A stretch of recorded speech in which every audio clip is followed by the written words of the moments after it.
Jack.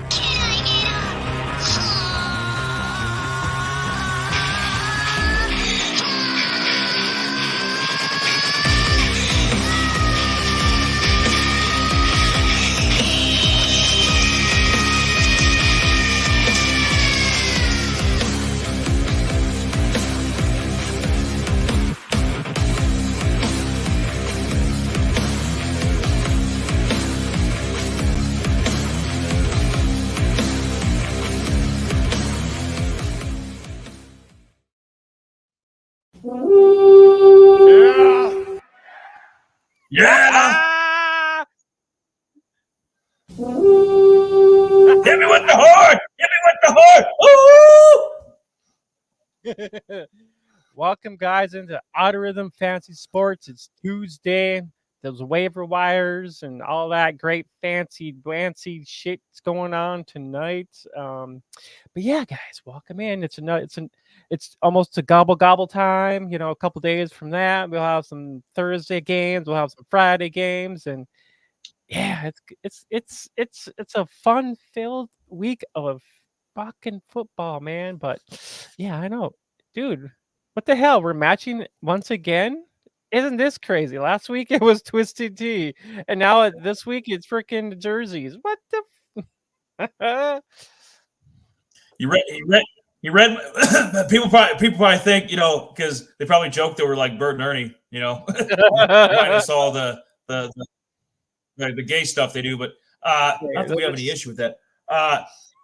No, but no, we don't coordinate our wardrobes. Great minds think alike. I'm repping the Ohio State jersey. Got a big game this weekend against Michigan. Jay's rocking the Cowboys jersey. They're gonna lay the beat down on Thursday. So both getting after it. But before we get to Turkey Day and before we get to anything on the show tonight, there's something you guys should probably know. We have a lot of content. We've been around for a little over a year now, so we got some content built up. If you want to go back and watch some of the older episodes, listen, whatever your preference is. If you're blind, hey, we hit all 5 senses here at Out of Rhythm. Spotify, Google Play, Apple Play, all the podcast places, Podbean. We're all over the damn place. So go back, check us out on one of those, and after this stream tonight, the new episode will be up. And if you're doing some traveling over Thanksgiving, give you something to listen to. We like to try to hit this up before the Wednesday waivers. It's getting crunch time in a lot of fantasy seasons. I know we'll probably mention our teams here in a second, just where we're sitting with our teams, but we got 11 weeks in the book. Most leagues are 14 game regular season, so we got 3 more games left in the regular season. So it's going to be crucial that you listen to this episode and then go back and listen to some of the older stuff. And then we've got some other content on Discord. There's always good debate over there. It's sometimes it gets a little hectic, but but we try to keep it clean and good clean fun over there. So Discord's it's kind of like a fantasy person's version of Messenger or DM. So go check that out as well. Yeah, the link is actually in the description below. So yeah, just go on and click that bad boy, and just come join us there. I mean, there's other content in there too, just not football. So I mean, if you're a college guy, I play college fantasy football, which I lost this weekend, which I was pretty devastated at. Oh, I was giving Big D some shit because I'm like, yeah, I'm gonna whoop your ass this week. That's like a big. Hey, maybe. Yeah, exactly. Maybe you should have started our college spotlight guy, because I heard a rumor that he had 138 yards and 3 touchdowns. So we'll be getting to him at the end of the show. If you started him, you might have won your college football fantasy matchup there, big boy. I don't think he was available, but I did actually pick up. I actually benched Drake May for actually a QB from Liberty, who actually had 4 touchdowns, who actually almost got me 50 touchdowns. But the downfall is Polk had a crappy game, and I'm trying to think there was one other guy who had a crappy game for me too as well. Both of my wide receivers toward the end of the night games took a big kadoosh on me. So yeah, kind of, and then Big D actually had Ollie Gordon, who like totally just went off for like 4 touchdowns. So I was pissed off then already. I'm like, ah. So yeah, big fail. I can't wait, dude. I can't wait till Ollie Gordon comes out. Some Saturdays I'm busy, but I always, whenever he's on the TV or he's bar wherever the hell he's at, Ollie Gordon. Next 2025 draft. I mean, he might be one of the rare running backs to go in the first round these days. I'm telling you, like Ollie Gordon's a guy to watch. But I was gonna say too, Penix. It's kind of dependent on Penix. Penix kind of had a down week, for his standards. So, that happened there. It was it was raining too, so that's why the game kind of sucked too. They had pouring. Yeah, he had conditions. He was fighting through. I mean, they won the game, but it's going to affect Odunze and Polk for sure. But no, Odunze, you'll be back. I mean, there'll be a lot of big.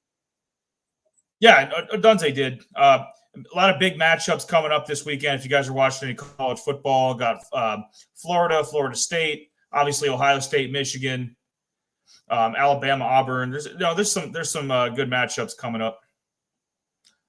Big D, I am available. You damn Skippy, you are. You got to know how to draft them. You're available for what? What are you available for, Donovan? Are you saying we know what he's available for. Donovan, are you saying you want to jump on with us? I was gonna say if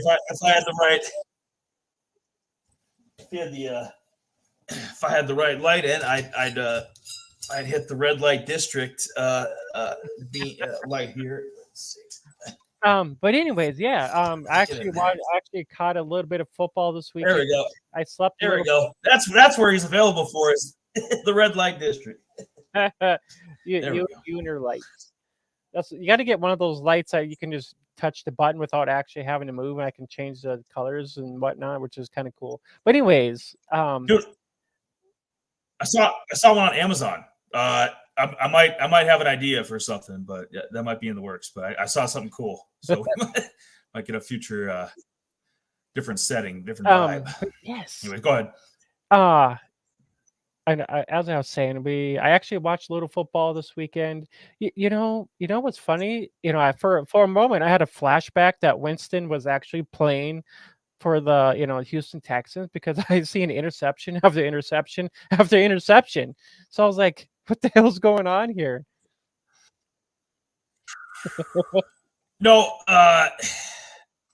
Stroud, like I said, he pulled through. It didn't help fantasy owners. I mean, he kind of. I know I started him over Geno Smith. I mean, Geno had like a touchdown, I think, against the Rams. So I mean, when you compare the rushing yards and probably other stats, they were probably comparable, even with the 3 picks because of. But I mean, CJ, I mean, he pulled it out. Yeah, he looked rough, but you're gonna have not every week is gonna be 350, 375, and 3 touchdowns, 4 touchdowns. That's just not. This isn't Patrick Mahomes 2018, 2019, where it's like every week, it's 350 and 4 touchdowns. So, but yeah, I know Tank Dell had a monster week, so he kind of assisted in that. I know Nico Collins, he's back. So, he's got his weapons back. Cardinals, I was impressed. Speaking of that same game, man, Kyler's looked pretty good. Honestly, like I wasn't sure what to expect, and it's going to benefit a lot of people. Kyler being back, I think we might talk about him in the waivers. Greg Dortch, Rondale, even Hollywood Brown. A lot of those guys that with Dobbs and Tune weren't getting a lot of targets. I think they're going to definitely benefit. Kyler being back. Those are kind of his guys. I mean, if we remember from last year in 2021. Yeah, for sure. Yeah, it's. Most, the CD Stroud looked pretty good, but Tank Dell looked pretty good. I didn't really see much of the Arizona game. I was watching Red Zone, so I mean, I was, it bounces around here and there and whatnot. So I mean, and it looked like there wasn't really much going on with the Arizona game besides Greg Dortch. There was no Hollywood. There, the only reason why Dortch was playing was because Wilson was out. So you really didn't really see a whole lot either. You didn't really see much of Connor either and whatnot. I think Wilson's might be out another week or two as well. So keep an eye on Greg Dortch for sure. Singletary from the Texans, same game again. Singletary, he's done great filling in for Pierce. Buffalo's probably kicking themselves. It's like a situation with Philly and DeAndre Swift, where you're like, whoa, I didn't know he was this good. He hasn't been this good since he was at Georgia. It's amazing what getting the hell out of Buffalo will do for a running back. Look at Zach Moss. Zach Moss has had a good year with the Colts, recently. Kevin Singletary kind of having a resurrection with the Texans. It's crazy. Maybe I was looking back at his history, and he pops here and there. I think he's only had a few 100-yard games. I was looking back, and I mean, really nothing really notable, especially with being, I think Zach Moss is a little bit better player than Singletary. That's just me though, because just Singletary, little shorter guy. I mean, Moss's whip is a well-rounded, built, running back for these kind of games and stuff like that. So I just think Singletary, I mean, it's just how they're using him. Other than that, Singletary, I'm not a really fan of Singletary. Just even after he left, and I don't know, maybe this might be a different Texans in 2024. I mean, I don't know, that's something to think about. I mean, they could be division leaders this next coming year if they get more pieces. Yeah, these guys could probably be a playoff contenders next year, maybe even close this year. But it's surprising to see them going to be worse to being like decent. Yeah, no, I think they're going to get in. Have you seen the Steelers? They got they got their issues on offense. Browns, I mean, we saw on the bottom of the scroll there, they signed Joe Flacco to the practice squad. You might as well phone up Phillip Rivers at this point, or Matt Ryan. What the hell? Anybody else from the mid late 2000s that you can phone up and try to sign? I mean, a lot of people are depleted, or a lot of teams are depleted. Bengals are pretty much damaged goods now. I mean, they might not win another game. I mean, they might win one more game or something. The Bengals are done. Try to think of some other contenders. I don't see why the Texans can't sneak in. Get a 6 or a 7 spot. That's gonna be a big game this weekend with Jacksonville. If they win that game, they'll be in first place. And we sure as hell know Tennessee's done. Put a stake in that. Put a fork in that. Colts. It's Gardner Minshew, man. Like, he's decent for fantasy, but I don't trust the Colts winning more than about 7 games. So they're no threat. So Texans for sure. Ooh, Colts and Buccaneers this weekend. That might be a good game for sure. Gotta have the dub. Yeah. Kind of surprisingly to see the Giants rock over the Commanders, which is, I'm like, what? That game kind of surprised me a little bit. The Raiders and Dolphins game was like back and forth a little bit, but the Dolphins kind of pulled that out. There's only a couple other games. I mean, the Lions and Bears game, that was kind of back and forth, and I figured the Lions were going to lose that game. They actually came back and won.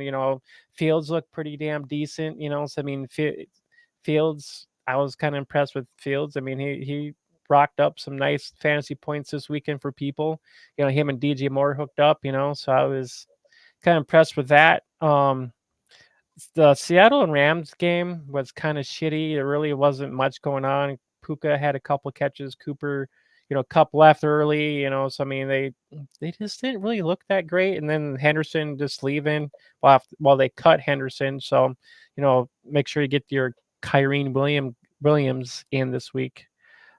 Other than that, I mean, a lot of these games that were kind of high scoring were okay, but you can chime in here real quick too. That's just my overall thoughts on some of the other games this weekend.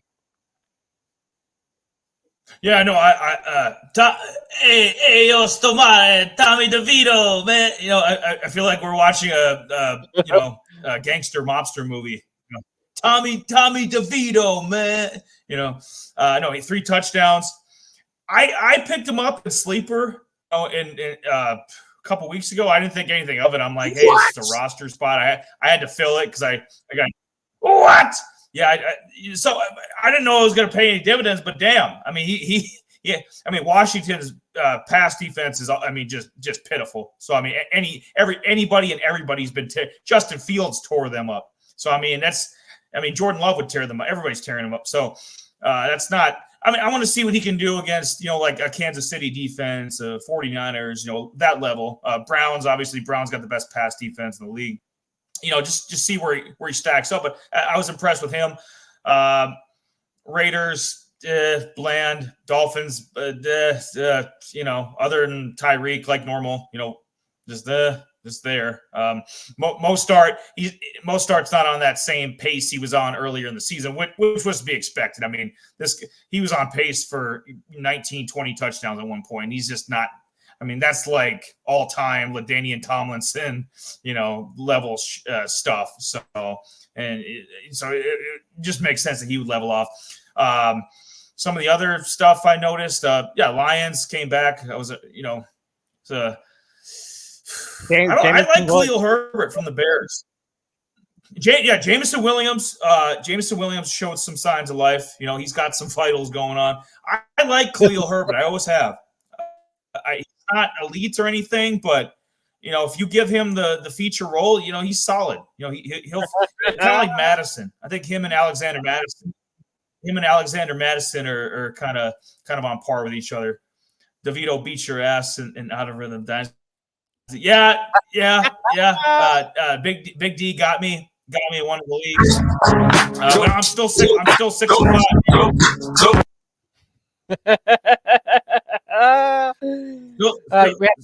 Still 6-5, baby. I'm hanging in there. That was his first win of the year. I'll have you know. So now, see, I was nice. I let you off the schneid there. Got you to 1-10. But no, Donovan had a great week. Yeah. God, who else was there? Broncos. Russ is solid. I mean, if you got to put Russ in. I mean, he's an automatic start every week now. I mean, he really is. He's in my opinion, top, definitely in any size league. I think he's playing definitely like a top 12 fantasy quarterback, probably top 10.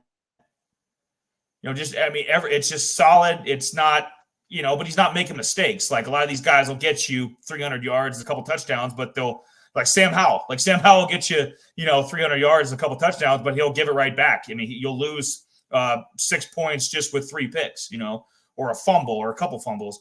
So, Russ isn't doing anything stupid. It's very, 240, 2 touchdowns. Or a touchdown, rushing touchdown, maybe 240. So I've been impressed with Russ, and that's kind of just my overview. And Josh Dobbs was bound to struggle in that same game.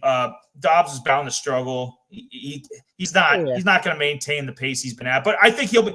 But this weekend, I like him again, though. If you for fantasy, Josh Dobbs against the Bears defense, hell yeah, sign me up. Yeah, for sure. Donovan says, but when I get Trey Lance finally gets his time, I'm going to be set. Maybe it's hard to say. That's if Mac gets hurt. But I mean, that's opportunity. Maybe in the 2024 second preseason game, you might see some Trey Lance, but that's but so where you at with where you at with some of your leagues? Are you playoff bound? Yeah. So all 5 teams are in playoff contention, after 11 matchups, which is all you can ask for. I'm 9-2.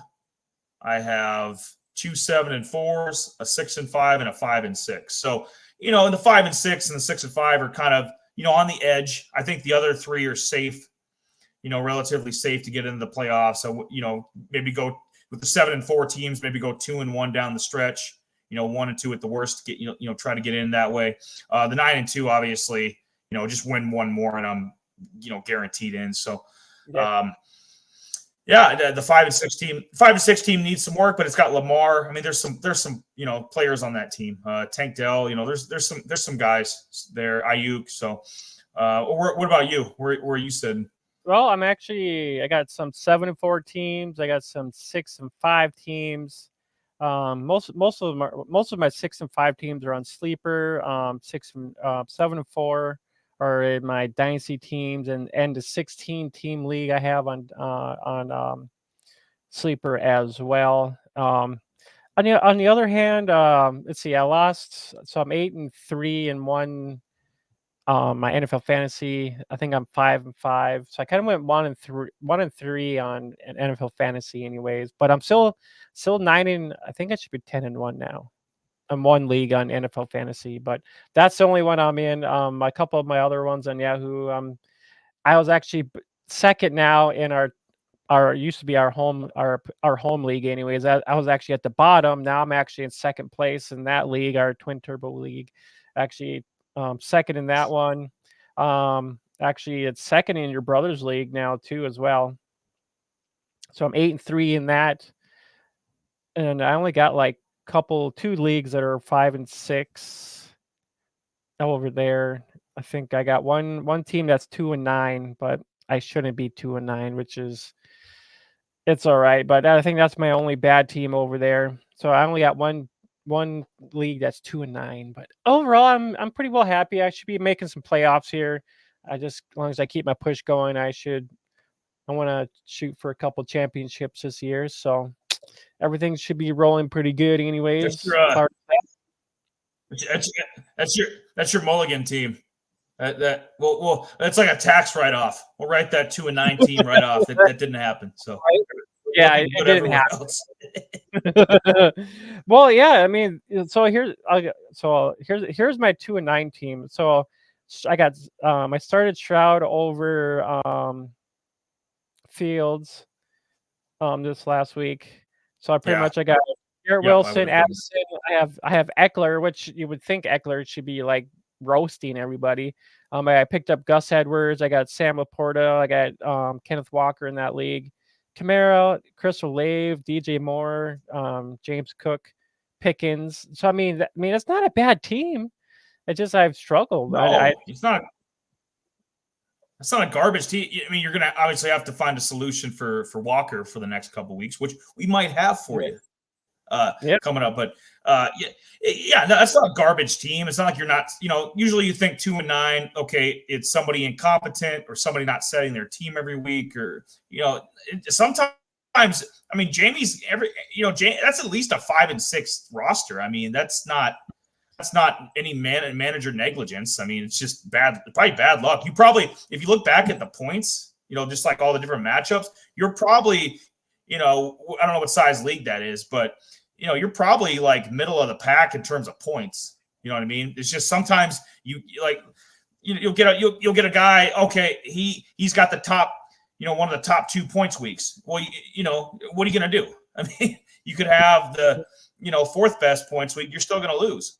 If you have that consistently over 11 weeks, it's, you end up 4-7, 3-8, sometimes 2-9. So it's not always the case of because everybody's got that. Everybody's in that situation. If you got multiple teams, you're going to have one team that you're like, what the hell? Like, what happened here? Out of 17 leagues, I mean, this is the only league that I'm doing horribly in. I'm like, it was an auction league or a salary cap league too as well. So I'm like, I honestly don't know how I end up being this bad, because I'm like, I'm pretty much doing waivers in all my leagues, just trying to cram out everything. And some of them are just kind of like, I'll just kind of wait and see what kind of pans out and pick up some guys later on, and that might end up being out there and whatnot. So I mean, but other than that, I mean, I'm pretty well active. You can put it that way, but it is what it is. I mean, this is. I know you are. Yeah, that's never an issue. For some advice out there, I mean, depends on how many leagues you're in. I mean, some of it's going to be a little bit of a struggle, but not always. At our home league, it was funny because I actually started out. I started out horrible in our 12-man league. I was actually like I went 0-4. and I actually came back and started winning games, and now I mean, I worked at waiver wire, I worked my ass off, and now I'm in second place. I mean, I'm gonna get a first round bye. So I mean, if you put in the work, I mean, you can turn your team around. So I mean, just because you start 0-3 doesn't mean anything. Your season isn't over with. So I mean, you just got to put the grind in, make some trades.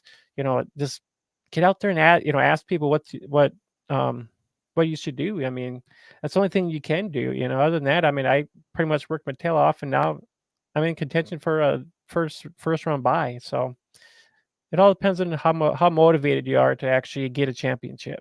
So, but that kind of Got that hunger, got that fire. right. But yeah, other than that, I think that kind of covers everything. Kind of recaps recaps the whole weekend and whatnot.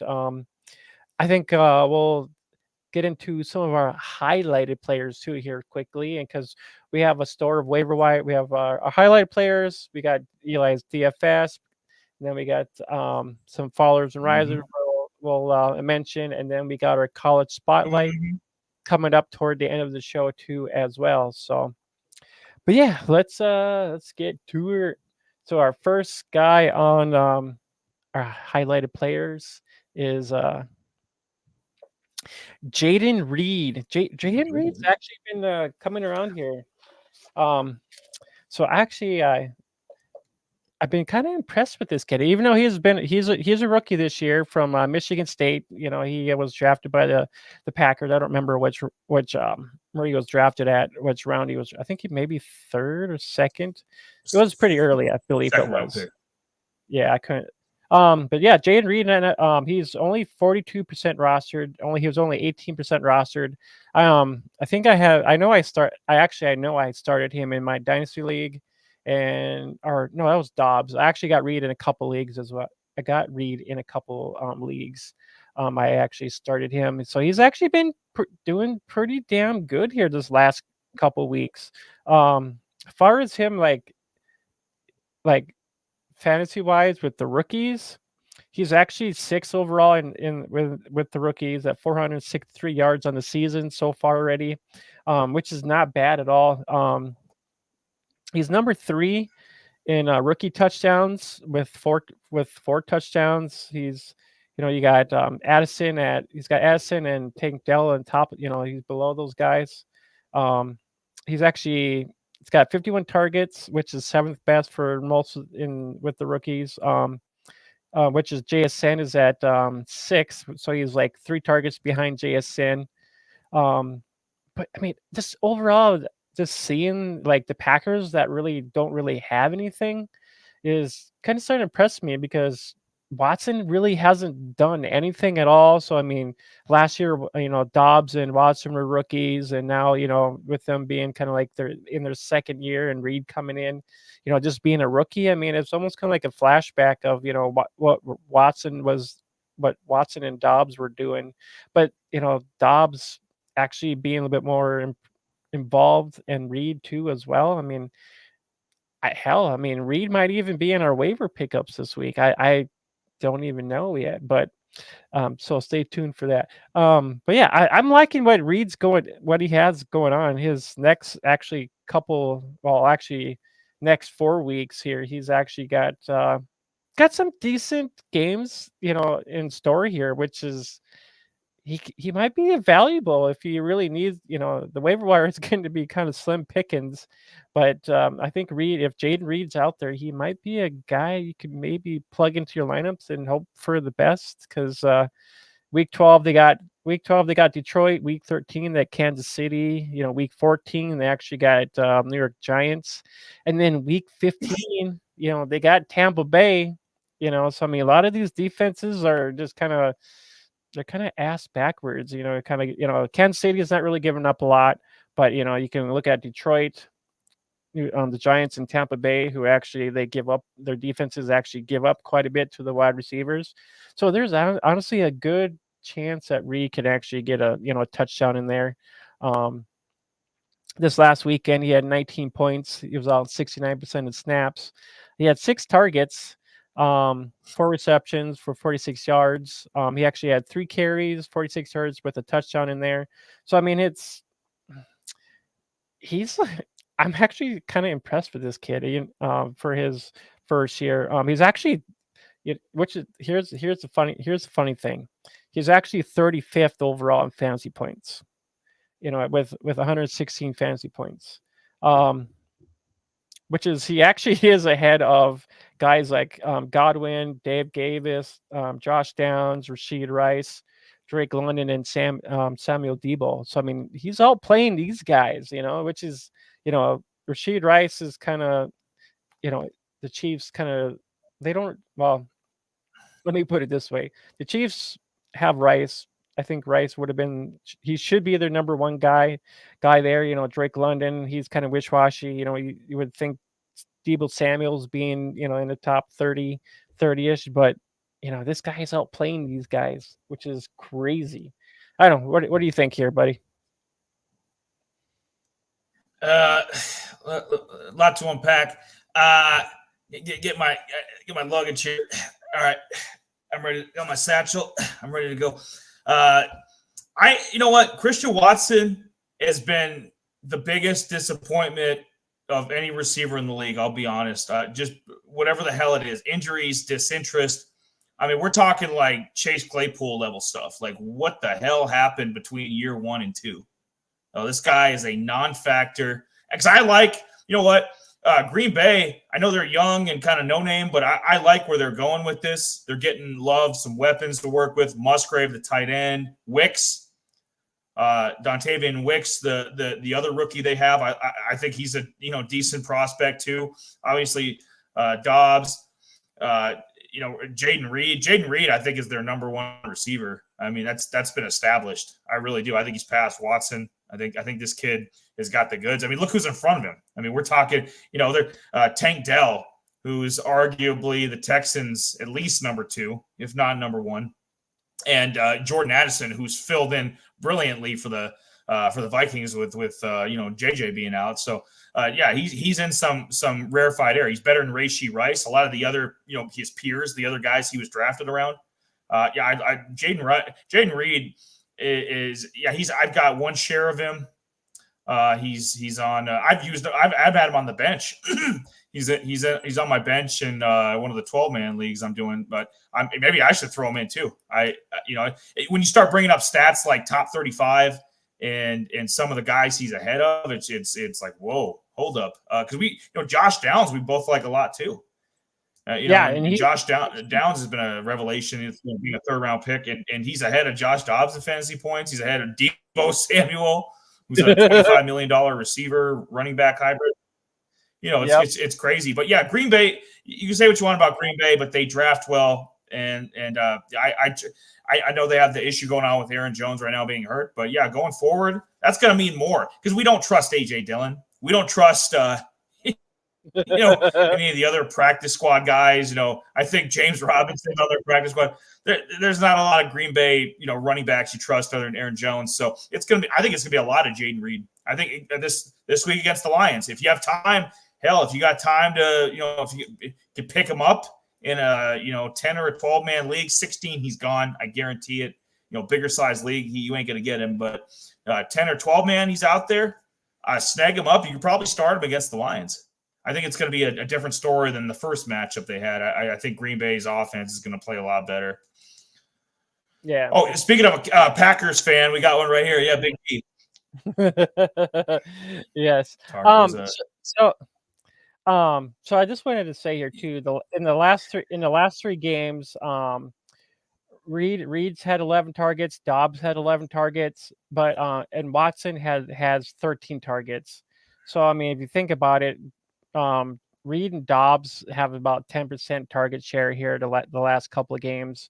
Watson about 12, but if you think about it, and the funny thing is I actually dropped Watson to the this last weekend, and he goes out and has a touchdown, which is probably a rare to find, him having a touchdown in this game. Yeah, but Love has actually been targeting Dobbs and Reed here a little bit more than Watson overall, and It does suck because if you actually drafted Christian Watson probably early in your probably 4th or 5th round, thinking this guy is going to be like your number 2 guy, he pretty much shit the bed That's what we season. thought. Jesus Christ, awful. Right? Yeah, it's hard to think. I said Jay, I said Christian Watson before the season. I thought he would have somewhere in the 80 to 85 catch range, and you kind of was like, that's a little high. And I'm like, I think he's gonna have a breakout year. His second season, maybe a little healthier. He ain't touching anywhere near that. I mean, he'll probably barely get to 50. Yeah, Just awful. It is the thing about with it's where it's really hard to think that everybody was expecting Love to come in and actually really actually come in and actually take reins and take a hold of this offense and get it going and whatnot. And they have their struggles. I mean, he's not an Aaron Rodgers if that's what everybody was expecting. It wasn't going to happen. It's with him actually finally getting some playing time and actually getting rushed at and tackled and sacked and whatnot. Yeah, there's going to be a bunch of lumps and bruises. But I mean, with him actually getting a full season under his belt, I think this is going to be, the Packers are going to be a different team this upcoming year. I mean, get rid of Aaron Jones, get some decent running backs in there, get some. They're really, if you think about it, their wide receiver core is already probably the youngest in the league. I mean, both these guys are in their under probably 25. Yeah. So I mean, these guys are super young. I mean, I guess easy. You might as well actually go and get some running backs that are actually younger too as well. I mean, they might actually look different, but it's hard saying too as what they might do in this draft this upcoming year. But I think they should actually chase some running backs. If they can. I didn't think we'd get into this much Packer talk, but hell, maybe this will turn into a Packer segment. We can, break it. We'll break it up into a little 10-minute Packer block or something. Appease all the people in Wisconsin, including Big D. But no, I agree. There's a lot of running backs. We're going to talk about one in the spotlight. We did one earlier on Braylon Allen. I think he'd be a good fit in Green Bay. You know what? I know he's their most explosive player, but Aaron Jones is getting hurt a lot lately. And I know he's probably a fan favorite, and it'd be hard to part with him. But you might have to think about that, like shipping him out or trying to get younger and cheaper. That's just the reality of it, because especially while you're figuring things out with Jordan Love, that doesn't help Jordan Love any not having his feature back, half the time. So yeah. I just think I think Jayden Reed is a guy to look forward to here even the rest of the season, and especially week 15. I mean, plug him in with Tampa's bad passing defense. I mean, he should score tons. He should at least score a touchdown in there. But that's kind of our overview on Jayden Reed. I figured just kind of when we do some of these highlighted players, just kind of dig just a little bit into them, and for the next upcoming weeks and stuff like that, and whatnot. Just some good analysis on some of these guys. Right. All right. For my last guy, I usually do a lot more, but I kind of skimmed it up and just because time restraints and stuff like that. We usually have a lot to talk. There's a lot we end up talking about and whatnot. So I kind of skim back on some of the other guys. But my other guy, Brandon Aiyuk. He's actually brother, this Aiyuk. I don't know. Well, I was pushing all kinds of random buttons there. Sorry, everybody. I'm just gonna say yeah, but it happens. He does. This guy, Brandon Aiyuk, doesn't. You're excited. It's Brandon Aiyuk. I know he doesn't stink, but hell, man, this guy was lighting it up. He was just this weekend. I was, if you didn't have Aiyuk in your lineups, you were missing out, man. Because I mean, he torched whoever they were. Seattle. I think they were playing Seattle or some. Whoever it was, I don't remember. No, you know damn well. You know who damn well he was torching. that Buccaneer Bruce in the background made us look. I knew it was coming though. I mean, it's not, you're not going to stop Brandon Aiyuk and Kittle. It's just not going to happen. Not going to happen. I think this is just a continuation of what he actually was already doing last year. I mean, he was already taking over a lot of these targets last year when when they didn't have Samuel, and somebody had to step up in this offense, and Brandon Ayuk was the guy to actually continue. Just it showed with them actually having a decent, steady, you know, offense, and especially with Purdy being there. A lot of people were skeptical about Purdy, like not. It's like, oh, he's not a good QB and whatnot. He's probably going to be done for the season, because with his elbow and whatnot, he might have needed surgery and stuff like that. And I'm like, no, Purdy's. I had faith, and I'm like, Purdy's going to be the guy. He's going to come out starting. There's going to be no issues and whatnot. So, I'm happy. If you took Brandon Ayuk early, like probably either second round or third round, you're probably gonna be winning a championship with this guy, just because the San Francisco offense looks damn great. But yeah, other than that, he had 30 points this weekend. 88. He was actually out in 88% of snaps, 6 targets, 5 receptions, 156 yards. It was good for about 31 yards per catch, and he had a touchdown. So yeah, this guy puts up. I don't remember. I should have had more statistics on him, but I know he does put up these like 100 some odd yard games. When it depends on who they're playing. I know he's gone off like this before, and so I like it.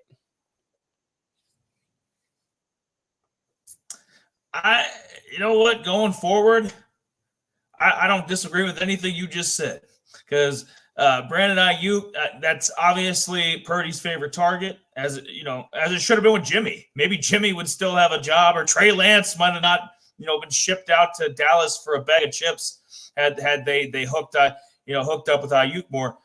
Guy's a beast. Still underrated. He even a couple years after, we've known about this guy for a couple years. Like, he's still underrated. He's better than Debo. At this point in his career, he's better than Kittle. He's their number one. He's their number one target. This is at times a lethal offense. Like, why wouldn't you want Brandon Aiyuk, or automatic start every week? It might not have been the case 2 years ago. He might have been where Jayden Reed was at. A young guy just coming up, but on the rise. But not anymore. This guy is an automatic start every week. Top. What would you say, just off the top of your head? He's what, top 12, top 15 fantasy receiver? Top 15. Ding, ding, ding. Yep. Yeah. That was just me guessing. He's not, he's not like Tyreek level or AJ Brown, but he's on that next tier, man. Like, he's not far off. And Brandon Aiyuk, he's efficient too. I'm going to talk about OBJ a little later. OBJ's had 1 million targets this year, and he's only hauled in a little over half of them. Aiyuk is always efficient, and I've always appreciated that about him. There's no fluff. It's just, if it's going to be 7 catches, it was only 8 targets. You know what I mean? Maybe 2 of those targets don't end up in catches at the most. This guy's very efficient. And just going forward, Brandon Aiyuk, he might carry, him and a couple other guys might carry you to the fantasy championship in your league. Yeah, I was just trying to look here what he was at. I think, he's got about 831 yards receiving. So that's almost that's good. Top 15. Yeah, top 15-ish. Top 15 for fantasy points, but I think he's probably 11th or 12th for receiving yards and just in general. So he's got 43 receptions on the season. So he's been averaging almost 92 yards per game, so which is almost 100. So at average wise, he's been doing it, man. He's putting up the yard just because 49ers got a great goddamn offense. So Yeah, that's I think that kind of that yep. Yeah. But yeah, that wraps up my Brandon. Yeah. That wraps up my Brandon Aiyuk. And I think Eli, I think you might have a couple guys here. I do. I'm going to hand out some gold stars. Everybody, it's funny you ask. Everybody gets your, I know everybody got a gold star when they were 9. They put it on the fridge. Mom was all proud of them. Big brother was all proud, or whoever the hell was in your household. They were happy. Like, wow, you got an A- in social studies or whatever. Well, now this is the adult version of the gold star, and I try to find guys that, obviously it'd be easy to go with Tyreek or Tank Dell this week. I mean, they had the bigger receiving weeks, but I tried to find a guy that didn't get a lot of love. Obviously, didn't have a touchdown here, but OBJ at he's only 30, but I think he's a lot older than that. I always think he's 35, 36, something like that. But no, he's only 30 years old. But it's crazy at this stage though that he's 4 catches, 116 yards. That's it's a solid day. If you had to put him in, like, he's not an automatic start every week anymore. I mean, he hasn't been in probably 5 years. Let's just be honest. But anywhere he goes, he's always capable of putting up these kind of weeks. Whether his stint with the Rams, his stint with the Browns, obviously with his heyday with the Giants, and now with the Ravens. He's had a decent year. I mean, he's on one of my sleeper teams. He's been on the bench. I probably should have played him the last week. I had some buys, but he's been coming through. Not very efficient, like I was saying. 24 catches on 42 targets for the year. So I mean that's got to get a lot better for him. If he hauls in even 5 more of those, I mean we're looking at maybe close to 500. 5 or 6 more of those. I mean he's probably a shade under 500 yards receiving for the year, which for his stand where he's been at with injuries and not being on teams the last couple of years. That's a damn good start, through 11 games. So, or through 11 weeks, I should say, 10 games. But yeah, little under 400 yards, 2 touchdowns for the full season. So, OBJ's been better than I thought he'd be. He hasn't been great by any means, but I don't know what you think so far. But I think he's been better than what I was expecting. Because I mean, Bateman shit the bed. Duvernay shit the bed. I mean, it's really just been Zay Flowers, Mark Andrews until he got hurt. And, obviously the running backs too, but it's been a Mark Andrews, Zay Flowers in OBJ show. Yeah, it's well, if you think about it, OBJ could be somebody you could probably snag into some of your rosters, especially in deeper leagues. Only because Absolutely. only because Mark Andrews is not there anymore, and Jackson needs that's kind of a big only to throw the ball to, so this is the only just only reason why you might have to start him. But Flowers is there too as well, so somebody needs to step up. Who this is only it comes down to who can Jackson trust. So somebody's got to step up with Andrews being gone now, and there might be some other guy we might be talking about in the waivers too as well. But OBJ is probably one of these guys that you could probably slide into your lineups in deeper leagues. I think there's just better options out there, especially in smaller leagues. You probably don't need a guy like him anyways. I mean, if you want to put him on your bench, so be it. But other than that, I mean, he's kind of been doing something here the last couple of weeks, which is not a bad thing when it comes to OBJ. I mean, since this guy seems like he's older than dirt anyways, and had like 2 ACL surgeries already, or how it is, So, but yeah, other than that, I think he can be useful just because they're lacking. Yeah, just because they're lacking, targets and body peoples and whatnot, so somebody's got to show up to the game. But yeah, that's my overall thoughts on OBJ.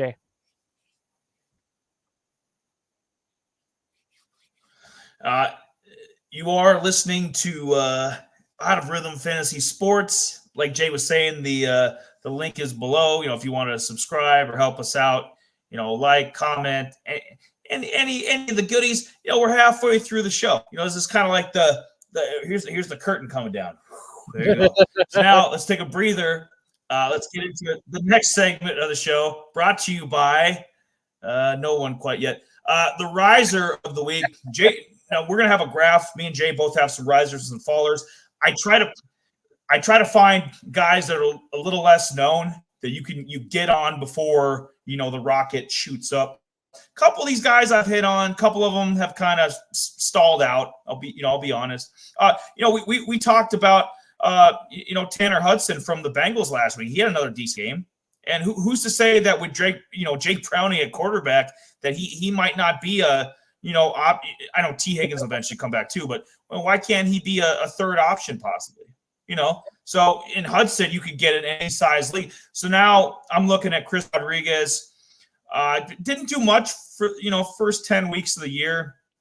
Very third running back kind of numbers. Third, just irrelevant. I'll be honest, that's a good word for it. But last week 6 carries, 43 yards. Showed a little burst. Had a catch for 5 yards. Not much, but it's a start. And I think with Antonio Gibson being out, I am subscribed. I like the stream. Did you?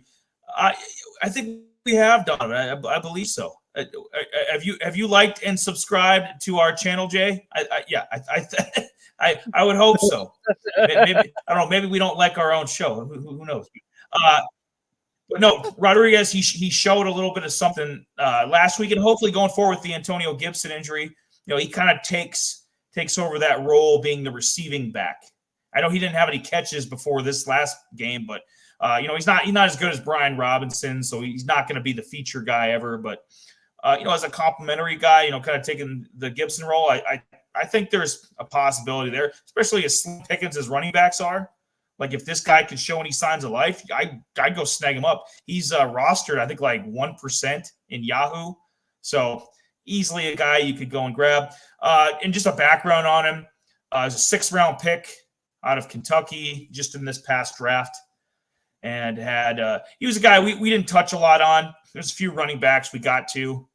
I know Brown from the Bengals and a few other guys that were, in that third day draft, we kind of touched on. I don't think Rodriguez we touched on a bunch, but got in some trouble in Kentucky. That probably hurt his draft stock, made him probably drop a couple rounds. But had a decent 2021. Had a little slip up last year. Only 6 touchdowns, a little over 900 yards rushing at Kentucky. Obviously, they lost him and Will Levis, so obviously Kentucky's taking a step back. I think they're 6 or 6 and 5 in the SEC this year, so they've kind of taken a step back, and probably not having him hurts. But that's just a little background on Chris Rodriguez. He would be my riser. Rise up! Ooh. Yeah. Yeah, I didn't really see too much from him myself at all. Yeah! Probably only just because I'm sure that, just because the Commanders were, trying anything and anything to try to win this game, try to get something going, so I'm sure they probably stuck him in just to see if the change whatever sticks to the wall. for a change of pace kind of guy, so that's probably why he probably was just, in there. And I probably assume one of these guys probably won't even be on the team because I'm not sure. Gibson's been there for a little while now. I know Robinson was the rookie the year before, so he's going to be there for a little while anyways. Yeah. But yeah, Gibson probably could be on his way out too. So maybe they're trying to see what they got with Chris Rodriguez as well. So never know. You don't know what the Commanders are doing because I think they're getting a new stadium or something. I don't know. I'm not sure. New owner, they're probably getting a whole new team name. There's a bunch of stuff probably in the work. New coach. I think they're going to be swapping out just about everything. Probably more than likely. The bathwater with the kitchen sink. But no, that was good analysis though. I don't think Gibson gets a second contract. I don't think there's any way. He's been productive as kind of a complimentary guy. Really hasn't done a lot since his rookie year. So I remember he was 1,000-yard back, in 2020, but hasn't done a lot the last couple of years. So Gibson will be definitely on another team next year. And Rodriguez will probably fill that role. So in Dynasty, I think he has more value in Dynasty. We've talked about that with Pierre Strong and a couple of these other guys where I think they'll have value more on the Dynasty side of things where you need to fill roster spots, kind of being on the low end of your bench versus, I wouldn't run out and get him in a 12-man league, for example, like a, redraft year-to-year 12-man league. I don't think he'd have quite the value, but. Yeah. Is it waiver time? Is it waiver time? It might be waiver time. If everybody was staying tuned, it's time for us to actually hit some waivers here and see who we should pick up and take a look at, and if we can squeeze these guys into our rosters and everything and whatnot. So I think it's time for some waivers, man. So other than that, guys, we will be right back in like 35 seconds. So we're going to take a little breather and stay tuned. And we'll be right back.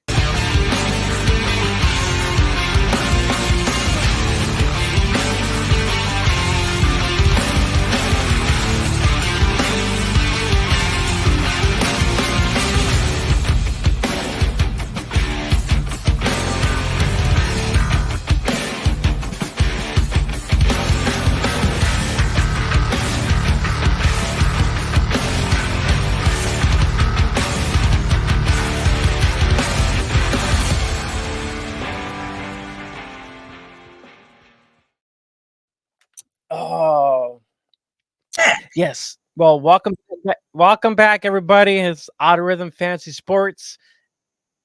I just had a dumbfound just blah moment at the second because I was just gonna say, wait, it's our waiver edition time and whatever the hell you want to call it. But yeah, I was just like, brain just stopped working for a moment. So I apologize, guys. Yes. So we got Eli's Fab Five and wake up. And I have my waivers sleeper 6. So if you're actually playing a sleeper, I got some sleeper guys, and Eli has some Yahoo guys. So yes. So Eli, go ahead. Who do we have on today's meal?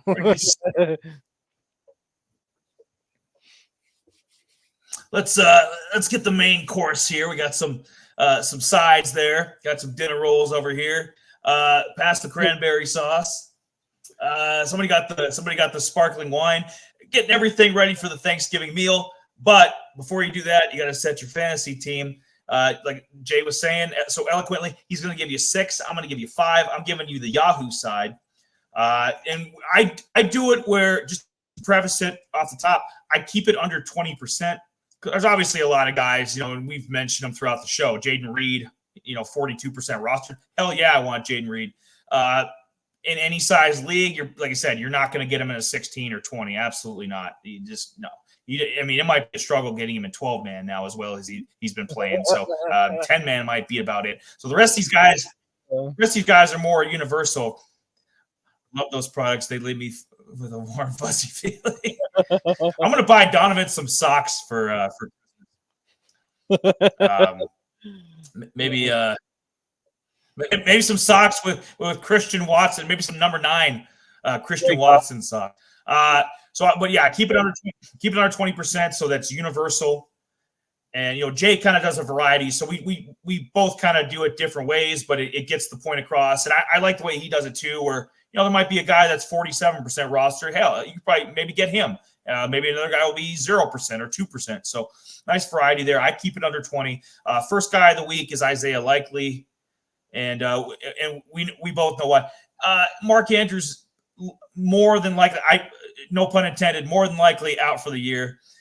And at least for the regular season, maybe Mark Andrews comes back in the playoffs, but that does fantasy owners no good. So let's just warning. Beep. Likely only 5% roster. He did a great job filling in last year. every time he's filled in, I like these guys that are good at filling in because, I mean, Warren kind of, he warmed up to people, from Pittsburgh. He warmed up to people, would, fill in here and there or get some extra touches here and there. And now he's the feature back with Pittsburgh. So likely the only reason he hasn't played more is look who's in front of him. Mark Andrews is a top 3 tight end. You could argue. So if he was with like the Bucks, I mean, I think he could be better than Cade Otton. I mean, he could probably start with the Bucks. There's probably half the teams in the league Isaiah likely can start for. It's only 5% rostered. You go and snag him up. At least he's worth putting on your bench, being your backup tight end at worst. Khalil Shakir, had him on the list a couple weeks ago. Probably should have kept him there. He's been playing damn good. I think he's taking Gabe Davis's place as the number 2 receiver in Buffalo. I really do. I think Gabe Davis has fallen out of favor. He's too inconsistent. Gabe Davis he's always to me like a better version of MVS. Just like a little better, just very sporadic, can get you 3 touchdowns, but how many times a year are you actually going to get that? And it's it's the 1 week you don't start him, the 1 week where he's sitting on your bench that he gets you the 3 touchdowns. So Shakir is more consistent. Been especially the last 3 or 4 weeks, been averaging a lot of double-digit fantasy weeks. Only 11% rostered. I like him a lot. Roschon Johnson from the Bears, I have at number 3. He's 20%, so he's right on the tip, as they would say. You know what? I think Foreman's going to be out. I've been wrong before. Sometimes guys play, and but we do this show on Tuesdays, so sometimes if he's doubtful, like maybe he'll play because it's a Sunday. This is Thursday, or I'm sorry, this is Sunday. I was thinking that the Bears played the Lions or something. I think Monday night against the Vikings. That's where they're playing. So there's a chance Foreman, because it's a 6-day window, there's a chance Foreman could play, but I'm going to lean on the side of caution, and I'm going to say it's Khalil Herbert and Roschon. So, and Roschon's been a reliable back out of the, catching passes. So at the very least, if Khalil Herbert's going to get the majority of the touches, Roschon's going to get you some grabs and maybe a few yards sprinkled in, kind of piece together maybe a 10 to 12 point fantasy week if you've got to start him. I know there's no buys this week, which is nice about Thanksgiving week and week 12. There's no buys, so you're not going to be forced to start Roschon like you would maybe week 13 with buys, but he's worth the roster spot. And if something happens to Herbert's been banged up. Obviously Foreman now. If something happens to the 2 of them, Roschon will get feature back touches. So just, kind of be on the lookout for that. Michael Mayer, I had him in the same spot last week. I had him at number 4. He was at 10% rostered, gone up 1% to 11%. He had another decent week. Yep. There it is. Yep.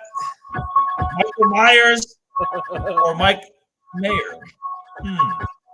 I wonder which is which.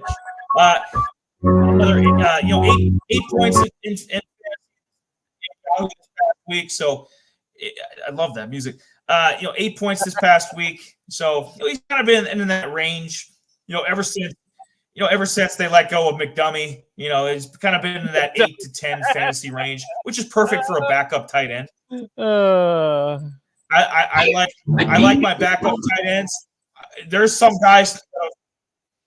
Yeah, right. There's some guys that'll get you 3 points, 5 points. He's kind of fallen into that, 8 to 10 range, which, like I said, I like for my backup, and that's where he belongs. He belongs as your backup tight end, behind a Kelsey, behind a, or maybe even filling in. Maybe if you need him to fill in next week if Dallas Goedert's still hurt from the Eagles, if you need Mayer to fill in, he can probably do that. And then number 5, this is kind of a deep cut. This is my own version of it. This is kind of my own version of a deep cut. Kenny McIntosh. I know you guys remember him from Alabama. But yeah, so with Walker likely being out this week, I mean, it's a short week, Thursday game against the 49ers. It's going to be a lot of Zach Charbonnet, which I think Jamie's about to talk about. But Charbonnet and McIntosh, I think McIntosh is going to be kind of his sidekick this week, kind of be the second back. And this is his debut, basically. Debut for the season. So we'll see what he can do. It's just kind of getting ahead of stuff. Like we don't know we don't have any basis to go off of. So, we'll see where it falls, but you don't want to be left with your pants down. This guy comes out, has 9 carries, tears one off, has 9 carries, 82 yards, and a touchdown, and everybody's like, "Who the hell is McIntosh from the Seahawks?" You heard it here first from Out of Rhythm. So I put McIntosh at number 5. There's a couple other guys I could have put in there, maybe a few quarterbacks. Cade Otton from the Bucs at 20%. He's been really solid at tight end. So there's a couple other guys I could have put at number 5, but I thought McIntosh is kind of a deep cut just to kind of get the ball rolling in your guys' minds. Especially in deeper leagues, 16-man, 20-man, he could be worth a roster spot after this game against the 49ers. What do you think? Yeah, not bad. I like Likely for sure. Get him in your lineup. Go out there and get it. As I would say, is just do it. I like Shakir as well. I just think that Shakir's actually. I think Shakir's the way he's been playing here the last couple weeks. I think he's a more reliable source. Better player. Get Gabe Davis. Just give him the boot already, because he's just. I've never really liked Gabe Davis. He's just one of those. He's a boomer. He's been a boomer bust wide receiver. That's what he has been ever since he's kind of been. Yep. He can give you one of the. He'll have these random games where he has 6 targets, 120 yards with 2 touchdowns, but then he does. He pretty much exits stage right. He just next game he'll have 1 for 20. That's inconsistent. I just don't like it. Roshan, I haven't really been paying attention to the Bears too much because it's the Bears. Mayer, I for 11% roster, probably a deeper league, he'd probably be useful, only because I think the Raiders are trying to change something around, and they actually are they won 2 in a row now. So if they can continue this, who knows? If O'Connell can actually, keep things rolling, Mayer could be, he could be useful in these little short dump off routes and stuff like that. Be a blanket for O'Connell. So not a bad option if you're in deeper leagues. And McIntosh, these you never know. It's funny you say that. That earlier you're mentioning like he'd go off for have a rip off for 60 some odd yards. These Thanksgiving games are weird because these type of games actually happen on Thanksgiving. You're like, I should have played this guy, even in props. You used to be like, he could rip one off, have a touchdown, and it's just one of these things. But not a bad option at all. I like him. You had a couple other notable notes. I was going to say, remember a couple weeks ago, Keaton Mitchell, like we knew about Keaton Mitchell. We knew how good he was, but the world found out about him because he ripped one off. And what, people were probably watching on Red Zone or something like, who's this Baltimore back? Who's this Mitchell? I think they're going to have the same reaction to McIntosh. They're like, who's this McIntosh? And, you'd be the first on it, especially in deeper league, Mayer and McIntosh, both of them, deeper leagues. I would get on that. Yeah, for sure. Yeah, deeper leagues for sure. Yeah, I would totally be totally on them for sure in deeper leagues. But yeah, all right. Let's head over to some sleeper sides. Some sleeper waivers. So 10 to 12 man leagues. I got Charbonnet. I got him. He's 51% rostered. Charbonnet. But with Walker probably being out maybe 1 to 3 weeks, very possible. I'd be going out and try to nab him up, especially if you're in fab leagues and stuff like that. Maybe good, if there's guys gonna be trying to chase him, you're probably gonna be paying a little bit over on him. Blow your load. Do it. Yep, for sure. I might have to try to snag Charbonnet as much as I can because I have some shares of Walker. So I'm gonna have to probably do whatever I can to try to snag him up. The Dortch. He actually was kind of, he was been irrelevant here this last, couple weeks. Hasn't really been doing much, and then all of a sudden, hold and behold, Murray makes him irrelevant once again, and the only reason why he was irrelevant it was because Wilson was out. So I mean, if Wilson is out, there's a good chance that if you need a wide receiver, Dortch could be the guy because I think he had a touchdown this weekend too as well. Jayden Reed, I mentioned earlier in the highlighted players. I like him in some, so if he's out there in some of your guys' league, he's 43% rostered. There's a good chance get him on your rosters. Isaiah Likely, I like him just because there's Mark Andrews is out, and we don't know if Flowers is going to step up or if OBJ is going to step up. Bateman, we can't really trust Bateman. So I mean, all in all, I like Isaiah Likely in this hand, and if Gardner Minshew is out there, I like him overall in some of these, I like him overall with some of these quarterbacks that could be out there. I like Minshew over Jake Browning. But yeah, Jake Browning's out there, 0% rostered.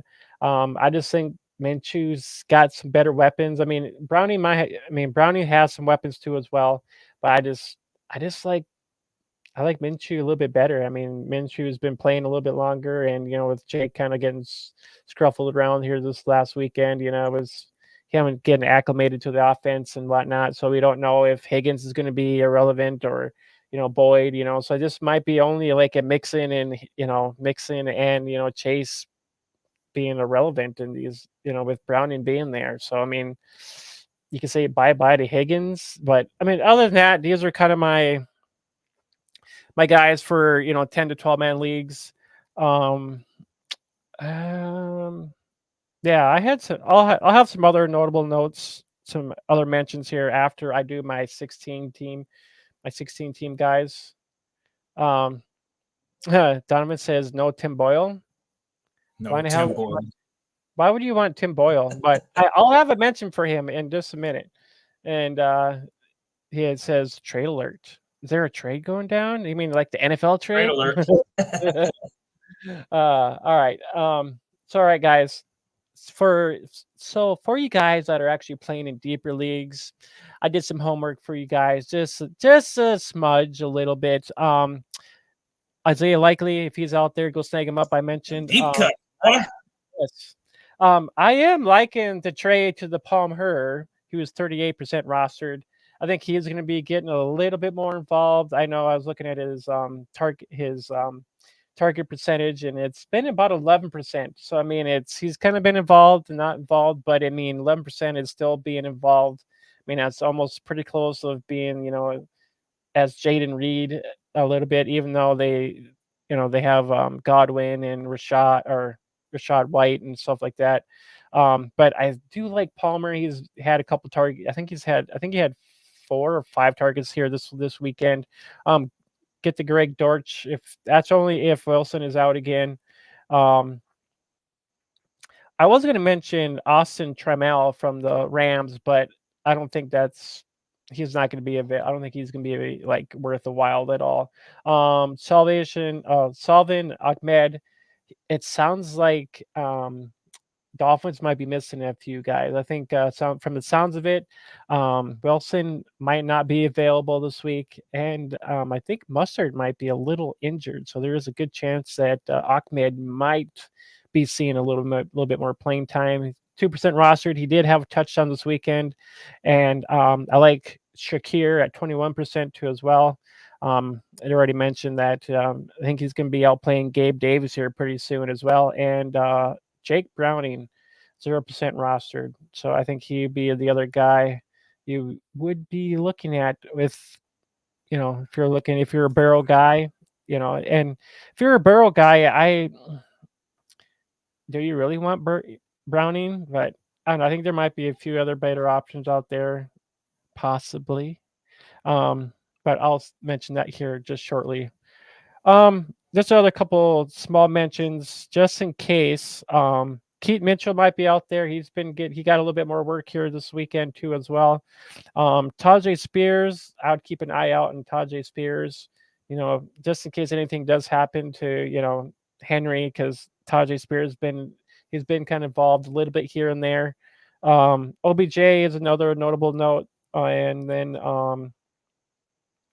Jayden Reed and the Great Dortch too as well. I already mentioned those guys. So if you're in 2 QB leagues, this is how I got just a couple guys are ranked that I seen in my leagues. Minshew's out there, Browning, O'Connell, Ritter, and Tim Doyle. As I just listed, that's how I would rank them. So I'll just repeat that one more time. Minshew, Browning, O'Connell, Ritter, and then Tim Doyle at the end. But yeah, that kind of covers everything for deeper leagues, sleeper leagues. I was gonna say we should call him Tim Doyle. He's this guy. I forget who I was listening to. Might have been Clay Travis or somebody was reading off his college stats. Boyle, just awful. This guy, I think he had like 1 touchdown and 12 or 13 picks. Like this, Tim Boyle is gonna. I mean, it's gonna get ugly. If you got Miami's defense, I know Miami's defense hasn't been great this year, but if you got Miami's defense.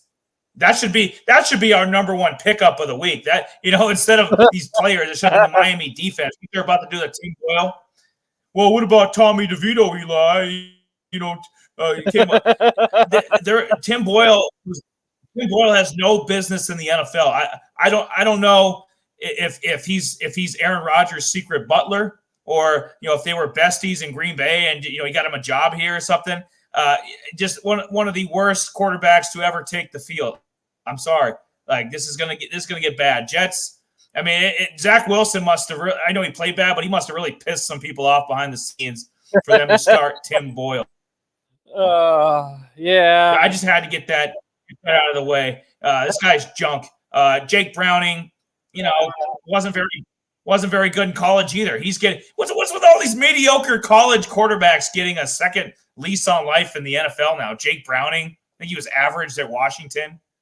A few other guys, Minshew's been playing good, but he wasn't tearing up the world at Washington State. Like, of all those quarterbacks you mentioned, Desmond Ritter. You might be surprised when I do my DFS bargains for old Desmond Ritter. Like maybe I'll have a place for him, but all of them, at least he's proven he's very inconsistent. But Desmond Ritter might be right behind Minshew in my opinion. I think he might be number 2 on that list because at least Ritter's proven that he can he's capable of having like a 25-point fantasy week.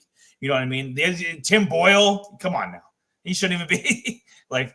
There's some practice squad. Joe Flacco from the Browns. I'd rather have Joe Flacco, 80-year-old Joe Flacco, than Tim Dan Boyle. Oh God! Just before we started the show, I mean, Joe Flacco. It just it blows my mind to have this think about Joe Flacco. I mean, like, come on, this guy was like on the Jets like practice squad or whatever, and they released him, and it's just like. I mean, well, why don't you just call up Philip Rivers? Why don't why don't you just call Tom Brady and have him, jump on with the Browns and wham, bam, thank you, man. There's your championship game right there, and then toss out that freaking, Watson, all that money you spent to that jackass. I mean, Jesus Christ. Oh, just despicable, man, but whatever. Browns, you're going to stink again. So what the fuck?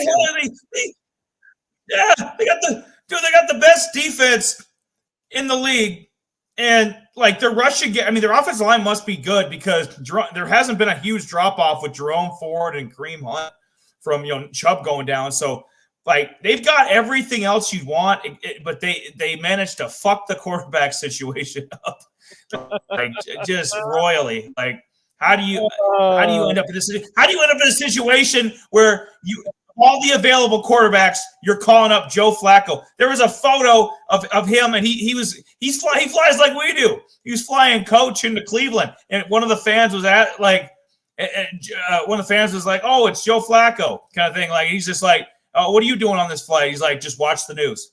And then, boom, lo and behold, Joe Flacco is signed to the Browns practice squad. He's going to be starting games. Okay, this guy is going to be starting NFL games in a couple weeks because DTR ain't it. PJ Walker ain't it. Browns are going to get so damn desperate because they're keep winning games. They'll be 9-4 soon or something, and they're going to start Joe Flacco like week 15. Just watch. Just watch. Get him ready. Get him ready in time to see. It's going to happen. I can't believe it.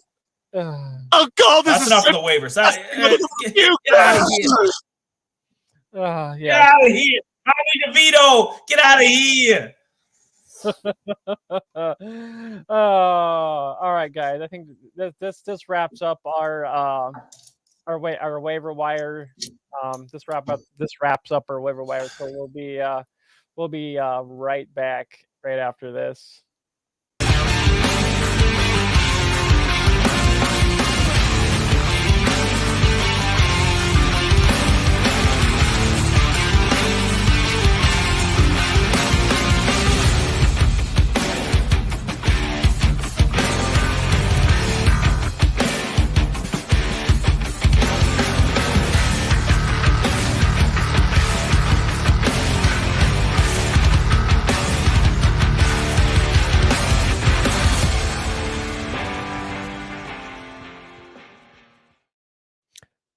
Welcome back, everybody. Yeah, that was an interesting waiver wire segment. I gotta tell you, man.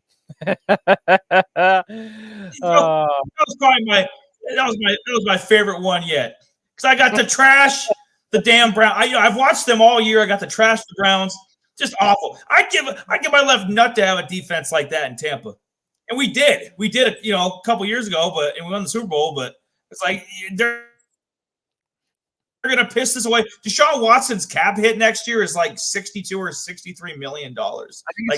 They have to win now. And you sign Joe Flacco. Get out of here. Get out of here. Hey, you know what? They should have went and got Vamoosh. They should have went and got Carson Wentz. There they go. That would have solved all their problems. Yeah. or how about this? How about not trade away Josh Dobbs? He was on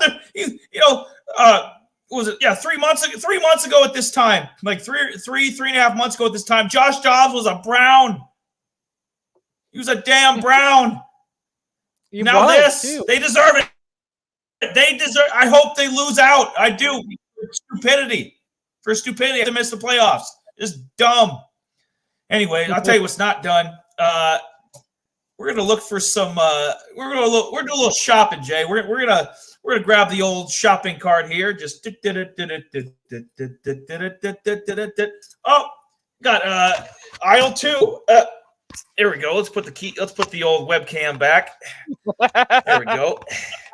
That shopping cart got a little crazy on me there. You got a little crazy with that shopping cart. Aisle 2. I see Isaiah Likely. Yeah. Isaiah Likely on aisle 2. Yep. If I had my blue light bulb, I'd put in the blue light special here because that's what Isaiah Likely is this week. 3,100. I mean, it's ridiculous. I should probably preface it before I get too deep into this. So I keep it under 5,500 for the players. I usually do the classic 9-man. We got a $50,000 cap.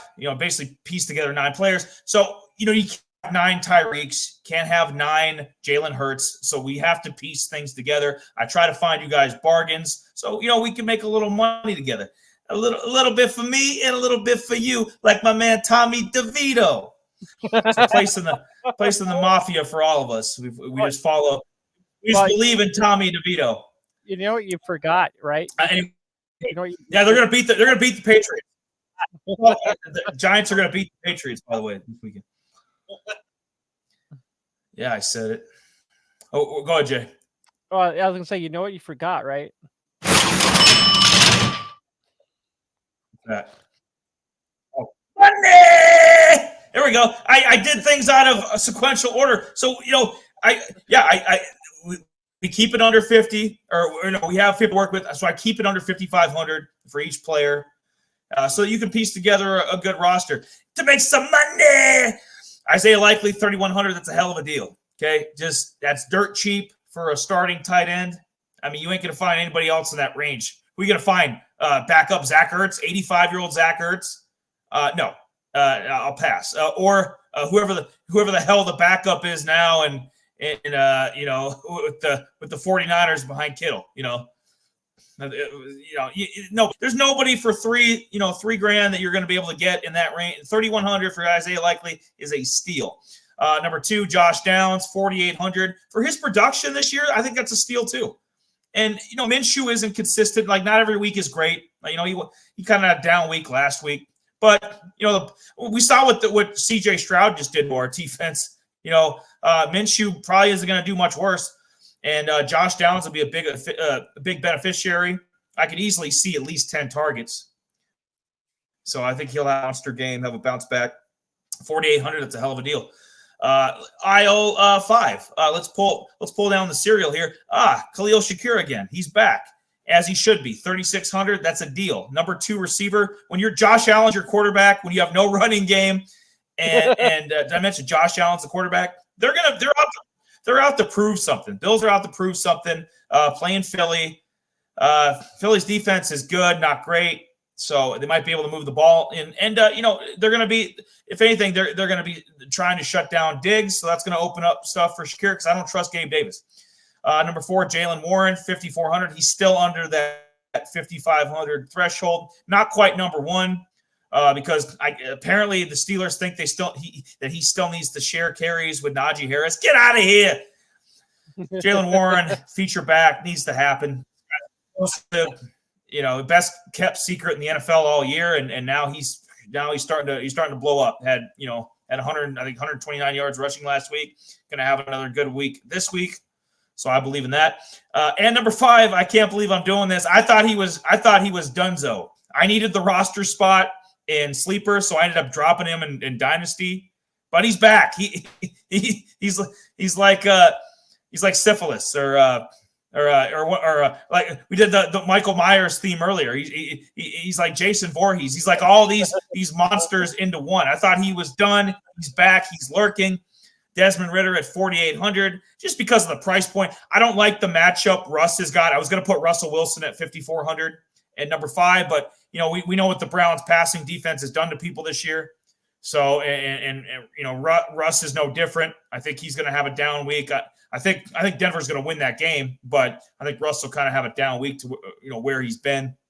So I wanted to avoid him. He was the only other guy under 55 that was worth starting, I felt. So what the hell? Desmond Ritter's had a couple good weeks. Maybe you get lucky. Maybe he gets you. Maybe he has a 300-yard, 1 touchdown game, and he doesn't cough the ball up 2-3 times. Maybe it's a saving grace this week, but these are the bargain bin 5. We did a little shopping. Now we're done shopping. Okay. Stores closed. Hey. Let's see here. Likely is kind of like go. I like that. And Josh Downs at 4,800. What? Yeah, I like that. Shakir at 3,600. What? Yeah. And then Warren at 54.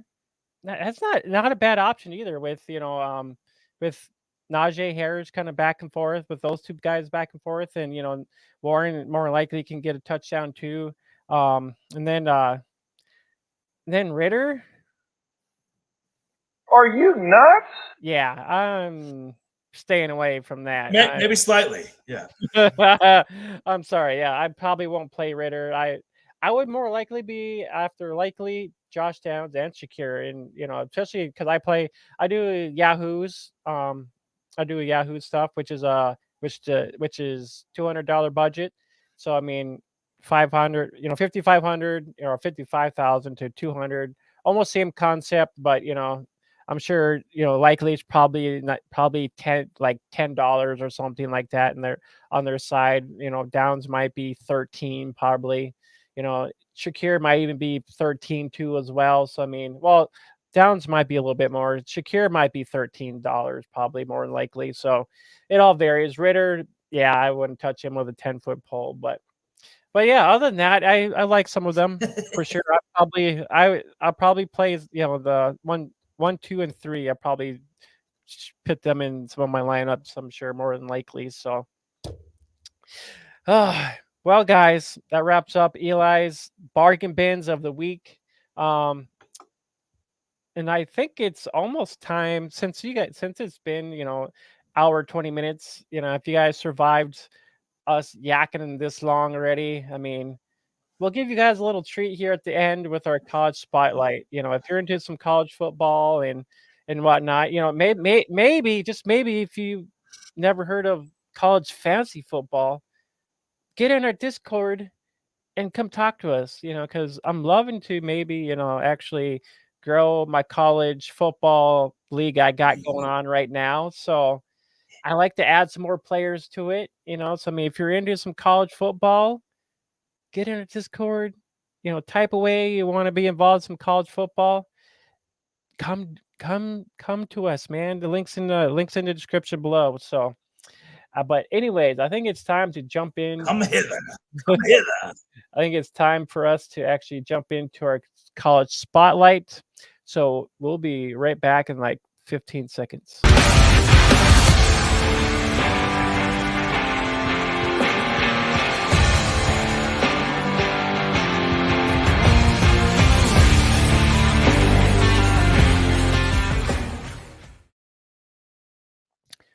Well, hey guys, welcome back now. We're actually into our college spotlight segment. Yes, we are actually hitting up Kansas City's running back Devin Neal is who our college spotlight prospect is for this week. Since I unfortunately did not get a poll up this week. We had a couple options and I was going to get that up. And so it was kind of my fault. So I'm sorry, guys. Eli just we'll just do this guy. And I'm like, all right, sounds good to me. And we'll tackle this guy and we'll see what our overall thoughts are on this guy. Yeah, Devin Neal from the Jayhawks. Rock, Jayhawk, rock. You know what? Their program last couple, this year they've been competitive, man. Like they've hung in the Big 12. They were ranked for a while there. So, and then knockdown drag out game against Kansas State this past weekend. And this guy was a big reason for that that game was so good. Had 138 yards, 3 touchdowns. This is probably his best game of the season, honestly. But yeah, Devin Neal, he's projected to be a 6th-round pick. I didn't find anything on PFF. PFF is what I've been using so far for all these spotlights that we've done. But he wasn't ranked in the top 250 with PFF, which was surprising. So I went to a different source, and NFL Draft Buzz. I like them quite a bit as well. They have him as the 172nd prospect, or 72. Sorry, I'm dyslexic. And then the 17th ranked running back, which sounds about right. Having a damn good season. I think it'd benefit him to stay another year and see if this Kansas team can kind of, with Oklahoma and Texas leaving the Big 12, to see what they could do. With him at the head of the table again, and maybe come back next year, try to win 10 games. Try to get into a better bowl game, or maybe even make the college football playoff, the first 12-team playoff possibly, which would be crazy for Kansas as kind of as depleted as the program's been. But he's going out. He like me and Jay were saying off the air, he's got over 500 carries on his body throughout his college career. So it's time to go make that money. And, I would use Damian Pierce just as his comp, just where I think his production could be.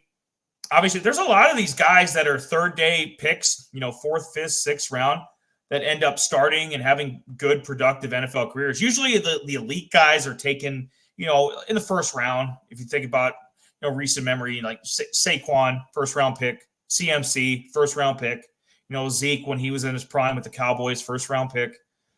But a lot of these, lower round guys, they're cheap. You can easily plug them in. Charbonnet, second round pick. A-Chain, 3rd round pick. Just a couple guys that have popped this year.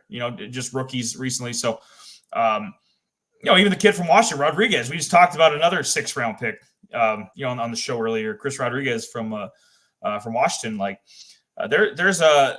I think with the burst that he has, he doesn't really have a third gear. kind of just your basic, running back. Doesn't, not the greatest blocker, not just a guy you can hand the ball to, go in there, kind of a third. I'd say on a good team like a third back, starting out and then working his way up where maybe he could get 800-900 yards in a season. You never know in a couple of years. So I would say like that's his high end. But what he's done at Kansas, just last season had almost 1,100 yards, had over 6 yards a carry. This year he's really popped, really excelled. Had a few more yards than last year. Obviously one less game. They still got another game to play. The rushing average is up. It's close to 6.5 per carry. 13 touchdowns. 3 of them just came last week against Kansas State. So yeah, he's really. My sense is I kind of look at a couple different factors. I look at like oh well, this site says this, or I think that everybody's going to have their opinion on comps.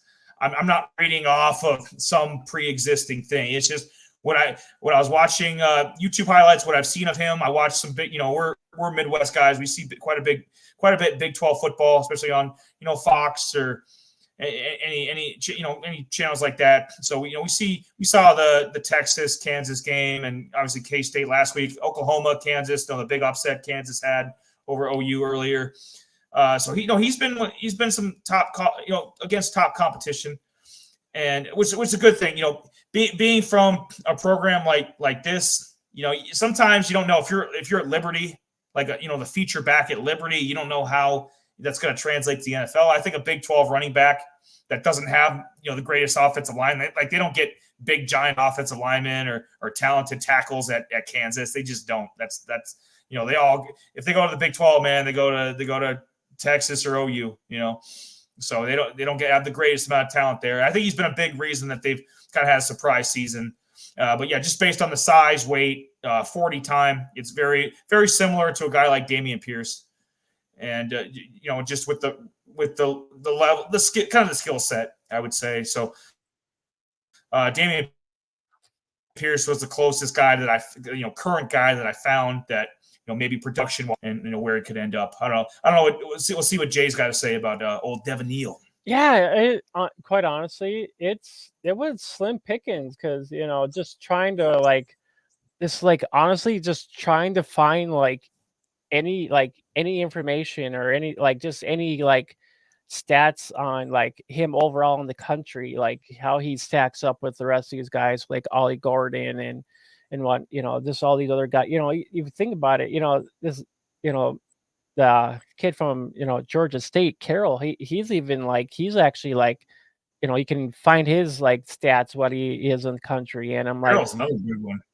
Yeah, it is, and for me to not come up with anything where he's actually ranked and whatnot overall, which is surprising. Usually the site I actually go to is, the college nerds or whatever heck it's called. They usually have they actually do 120 or some odd people where they list everything. And I'm like, okay, I'm just going to type in, Devin Neal and see where he's actually ranked at. And there was absolutely nothing. I'm like, how in the hell is this guy just void, which is crazy enough for me to think. Actually had to go to a couple different sources here. Fantasy wise, if you're playing fantasy football wise, he's actually 11th overall in fantasy points wise. If he does come out this year, this guy could be a viable second. It could be a number 2 running back. But in the Big 12, he's actually 3rd overall in fantasy points in the Big 12. But I was actually taking a look at how he actually came to be. There was actually a couple other notable teams that were actually interested in his services. Kansas State was one of them, Iowa, Oklahoma State, Nebraska was another one. And he decided to land with Kansas because I'm sure, with Iowa or the Cowboys, they had Ollie Gordon there. Iowa, I'm not sure who they had there, or the Cornhuskers. I'm sure they had some guys there that probably didn't fit where he wanted to go to actually get a lead, get an opportunity to actually be an elite, a lead running back and stuff like that. But I was going to say quick, Jake. K-State had Deuce Vaughn. yeah, Your boy from the Cowboys, like yep. Deuce Vaughn was at Kansas State. He was probably taking up a spot there, and he's from Lawrence. I don't know if I mentioned that earlier, but he's a hometown kid, so that that ended up working out well. Yeah, so I'm pretty sure he wanted to stay probably wanted to stay in the Midwest more than likely. I mean, I was actually, here's another cool thing too. I was actually looking at just Big 12 stats in general, like his rushing yards, like just with him in like the Big 12 in general. He actually was in 2021, he was 9th overall with 707 yards. Then he actually went up, to, in 2022, 1,090 yards, which was 6th, or I mean 5th. Sorry, 5th. I was looking at my wrong statistics here. And then in 2023, he had for this year 1,103, which is best for 5th overall. So I mean, for him in the Big 12 conference in general, as far as running backs, I mean, he's been a top 10 running back in their conference.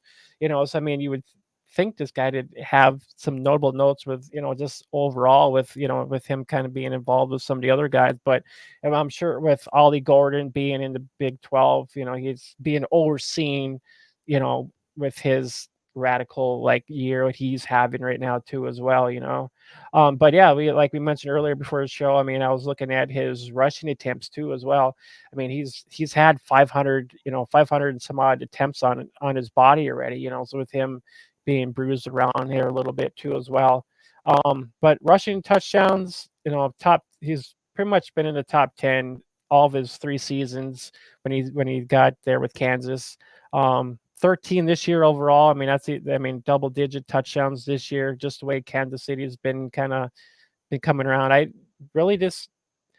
really watch much Kansas, but maybe I'll try to take a dive and try to watch a Kansas game this upcoming weekend and kind of see what he does. But I mean, overall, they were kind of expecting let's see, with projection 4th to 7th round guy here, in this upcoming draft.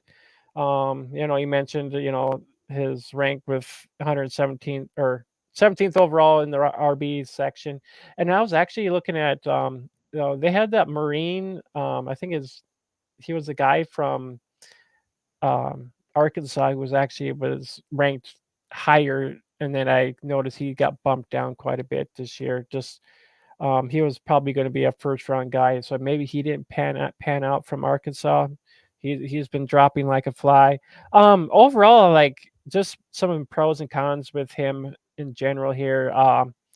I mean, he's pretty good in the passing game. I mean, this guy, the way Kansas offense has been. I mean, Neal's actually good in the outside of the, outside the tackles. I mean, he's kind of like a Deuce Vaughn a little bit. He likes more playing in the outside role. I mean, that's where he does a lot of his pass catching and swing. His a lot of the dump off. That's where he's good at. I mean, that's where his visions are at when he gets off into those side games and stuff like that. And he's really good at misdirecting defensive players, making these guys miss. He's very shifty. I mean, he can like go one way, and then all of a sudden he's going back the other way and making people miss. So I mean, he's good at that. He's a good pass protector too, as well, with his size, and strength as well. Then he's also a patient runner too, as well, from what I was seeing. He take a little time to kind of make sure, when these holes open, then he just darts through them, which is a good thing for, something like that, being a little bit patient instead of an impatient runner. Once you see those holes, I mean, boom, with his speed he has, I mean, it's great for him in general. And once he gets to the open field, I mean, that's where he's good at. Once he gets cut loose, I mean, he's nimble. I mean, he's got what it's got to get there. But as far as the home run juice, I think he lacks that just a little bit, because I mean, he can get to that second gear, but trying to get that home run, it kind of hurts him in the long run. But if he actually has some blockers out in front of him and stuff like that.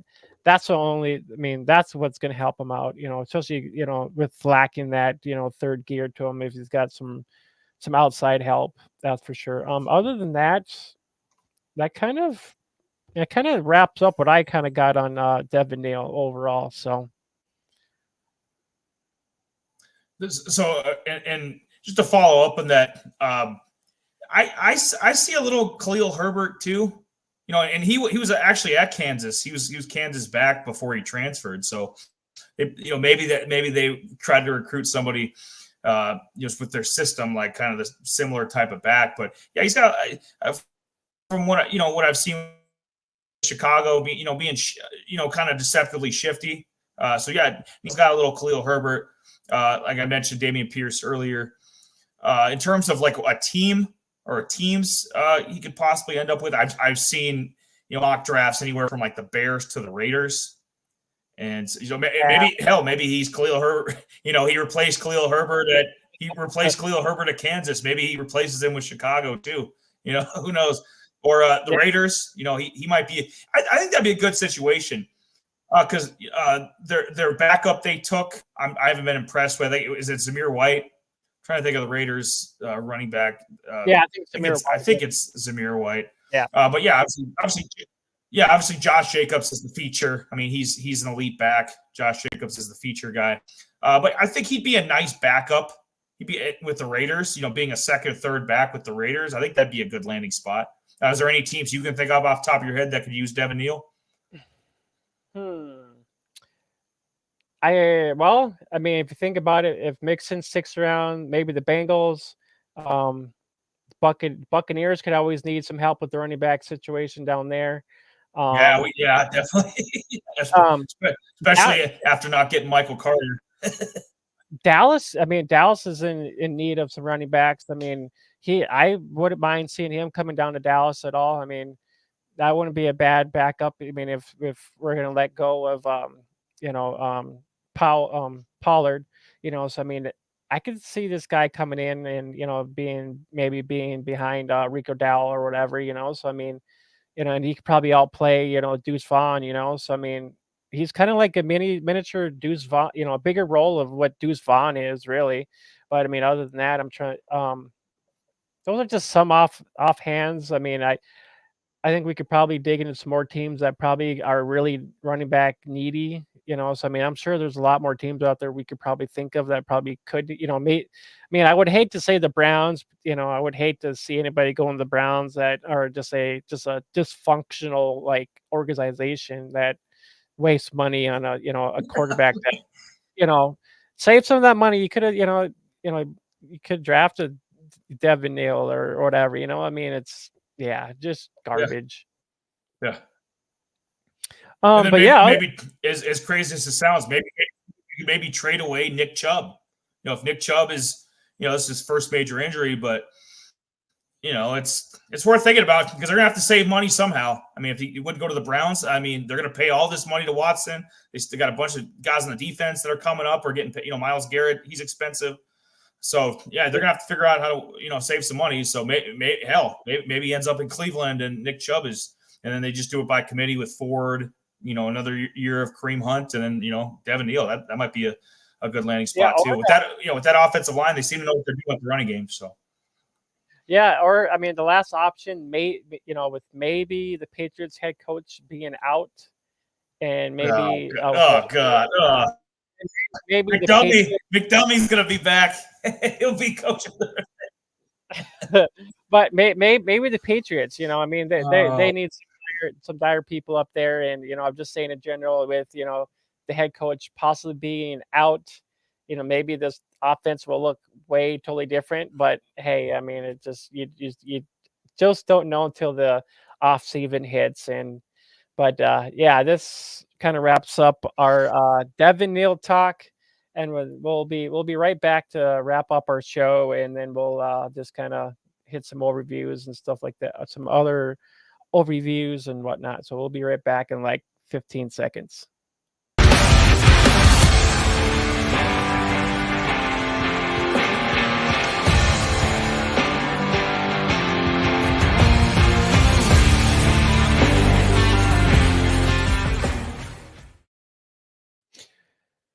Oh, well, everybody, our show is actually coming to an end. It's been a long haul. I mean, just we always pack so much information into things, and I just so everybody knows. I mean, we break up our segments a little bit too. So especially when I cut up our segments for videos on YouTube for just in case everybody doesn't want to like watch the whole show. I just go out and break up our college segment or college spotlight segments. So those are their own playlists on YouTube. I do that as well with a couple of the highlighted players and whatnot too as well. So just so that everybody knows what we kind of do here a little bit. Donovan says the best beer I have ever drank in my life. he said he said that this is the other one he said too. The best tasting chips I've ever eaten. Your sponsors are amazing. Oh, Donovan, you're a funny guy. But yeah, Good man. Good man. honestly, here I just kind of been thinking here, just the season kind of getting close, almost wrapping up here. I've been thinking about us probably doing some dynasty stuff, just with the off season coming along, just to keep our content rolling, just with once the season is done, so some dynasty stuff probably kind of coming into talks, and then we'll probably transition into, especially, probably that and well, probably dynasty and some probably draft guys in there. We could probably still do some college spotlight guys in there too as well. So I mean, I think that'll be kind of handy too once the season is done and over with. Try to maybe do two college spotlight guys or something like that. One of those two things. But I don't know, just some stuff I've been thinking of, and I don't know, I'm not sure.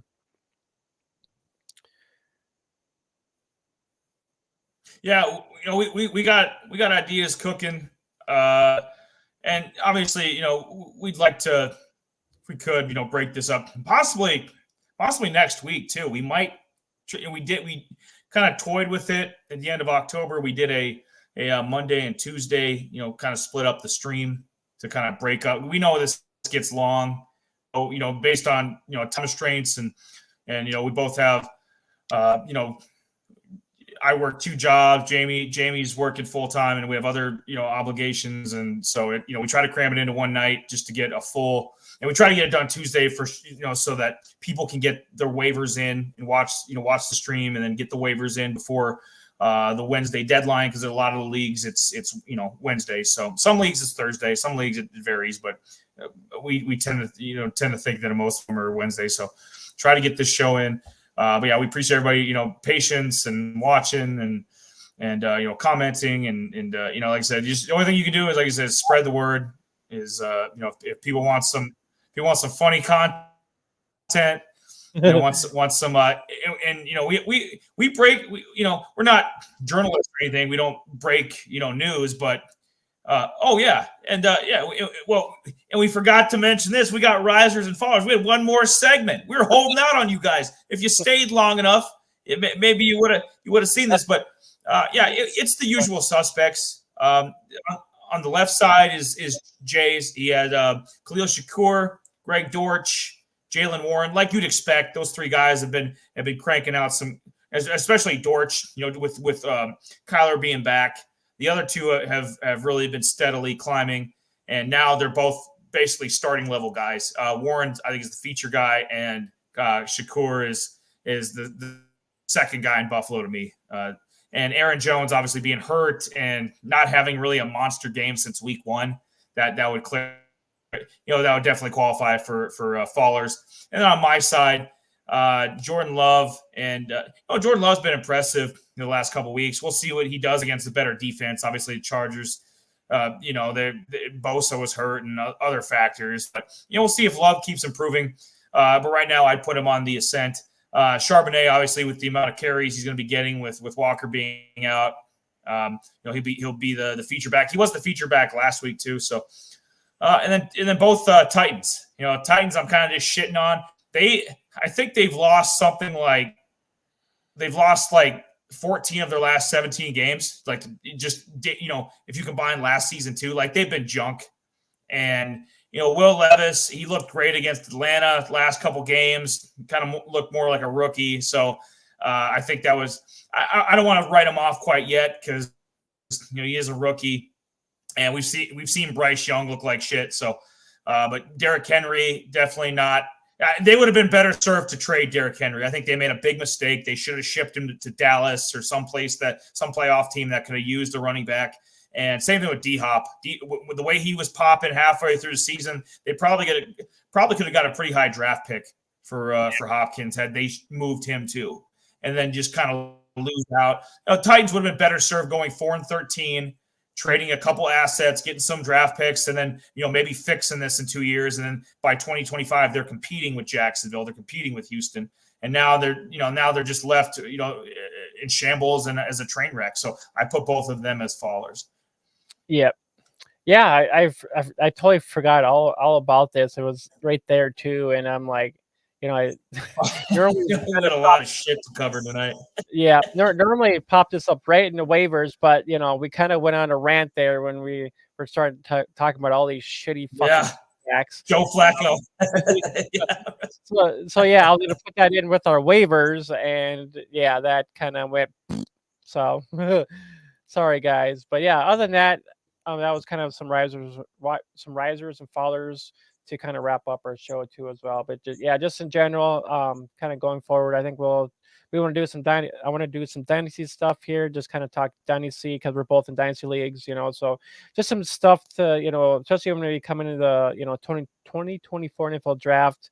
Some guy, that's why we've been doing some college spotlights to kind of get you guys acclimated with some of these rookies. If you guys don't pay attention to college football in general on Saturdays, these are some guys that will probably more likely be in the NFL draft this upcoming year. So, and I just maybe we'll do a continuation of some of these guys once the season's over, just to do some more guys, just to crank them out there a little bit more for you guys to get recognition, of these guys too as well. But yeah, other than that, and then the summer will actually. I was gonna say, Jay, we purposely pick people who we think are gonna be on your. It leans a lot towards dynasty. We purposely pick, and that's where we kind of went with Devin Neal. Like, he's not a household name.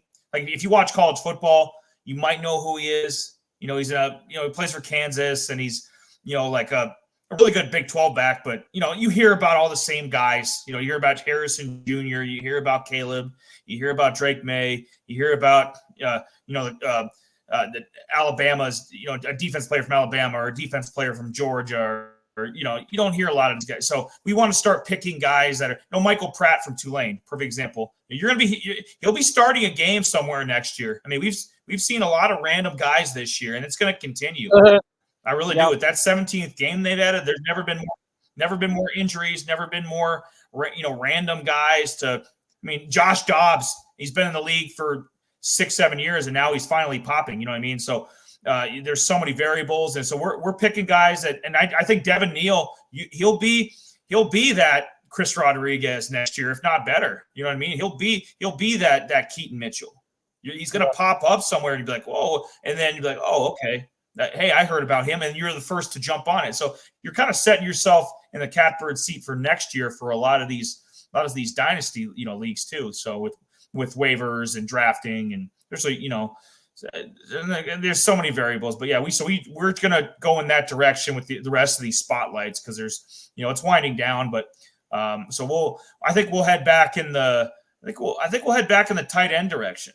I think we're gonna try to find a tight end for you guys. I did Brock Bowers earlier back in September, and he's been hurt, but he just came back. But so we'll try to find another tight end that's maybe the top, maybe the 5th or 6th best tight end. That could see some playing time, like Isaiah Likely. Isaiah Likely was a 5th round pick last year. Isaiah Likely is going to be he's going to be the starting tight end for a playoff, probably a deep playoff run for the Ravens and some, the rest of the regular season getting fantasy points. Who would have predicted that last year? People probably just thought it was a Trey McBride draft. So we'll try to find kind of a hidden gem tight end. And we'll put 2 players up and Jay will do another poll for that. But yeah, I'll make sure to get those up this week. Yeah, I didn't get the chance to get our running backs up this week. So yeah, we'll get a couple guys we'll get some guys for you, and we'll put them up on the poll up on Twitter, which is on my screen right here at Algorithm Fan. So if you guys want to go and vote, we'll try to get that up there as soon as possible for you guys as well. So, but yeah, other than that, Donovan says Dallin Holker, name to look at. Interesting. He's probably a Wisconsin guy. Intriguing. He's probably a Wisconsin guy, which is probably why he's saying that. Oh. All right, guys. Well, maybe Christmas will come early, Donovan, and maybe we'll make that wish happen. All right, guys. Yeah, we're gonna get up out of here. So stay tuned. We'll see you guys more likely next Tuesday. More than likely, with us cramming out more stuff to, with all the waivers and Fab 5 and Eli's bargain bins, and we'll have your tight end spotlight of the week as well for next week as well. So we will see you guys. We'll let you know Jay will try to put it out there too. If we do break it up into Monday and Tuesday, we'll try to put something out there for next week. But right now, tentatively just Tuesday, but it could turn into Monday and Tuesday. So. Yes, more than likely. So, all right, guys, we are going to get up out of here. Have a happy Thanksgiving. Thank you. Yes, have a happy Thanksgiving to you guys. You too, Bubby. Oh, good God. All right, we're going to get up out of here, guys. Have a good Thanksgiving. Eat a lot, drink a lot, and yeah, I don't know. Don't puke, though. Okay? I'm just kidding, guys. Have a good one. We'll see you guys next time.